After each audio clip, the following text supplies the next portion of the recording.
አሁን መጽሐፍ ቅዱስ ክፍል አነብላችኋለሁ። ማነበው የመጽሐፍ ቅዱስ ክፍል መዝሙር 26 በቅንፍ 27 ነው። እግዚአብሔር ብርሃኔና መድኃኒቴ ነው፣ የሚያስፈራኝ ማን ነው? እግዚአብሔር የሕይወቴ መታመኛዋ ነው፣ የሚያስደነግጠኝ ማን ነው? ክፉዎች አስጨናቂዎች ጠላቶቼ ሥጋዬን ይበሉ ዘንድ በቀረቡ ጊዜ እነርሱ ተሰነካክለው ወደቁ። ሰራዊት ቢሰፍርብኝ ልቤ አይፈራም፣ ሰልፍ ቢነሳብኝ በዚህ እተማመናለሁ። እግዚአብሔርን አንዲት ነገር ለመንኩት፣ እርሷንም እሻለሁ፣ በሕይወቴ ዘመን ሁሉ በእግዚአብሔር ቤት ዘንድ እኖር ዘንድ፣ እግዚአብሔርም ደስ የሚያሰኘውን አይ ዘንድ፣ መቅደሱንም እመለከት ዘንድ። በመከራዬ ቀን በድንኳኑ ሰውሮኛል፣ በድንኳኑ መሸሸጊያ ሸሽጎኛል፣ በዓለት ላይ ከፍ ከፍ አድርጎኛል። እነሆ አሁን በዙሪያ ባሉ በጠላቶች ላይ ራሴን ከፍ ከፍ አደረገ።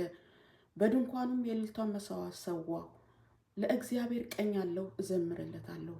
አቤቱ ወደ አንተ የጮኩትን ቃሌን ሰማህ። ማረኝ፣ አድምጠኝ። አንተ የፊትህን እሹ ባልክ ጊዜ አቤቱ ፊትህን እሻለሁ። ልቤ አንተን አለ፣ ፊትህን ከኔ አትሰውር። ተቆጥተህ ከባሪያ ፈቀቅ አትበል። ረዳት ሆነኝ፣ አትጣለኝ። የመድኃኒቴ አምላክ ሆይ አትተወኝ። አባት እናቴ ትተወኛል፣ እግዚአብሔር ግን ተቀበለኝ።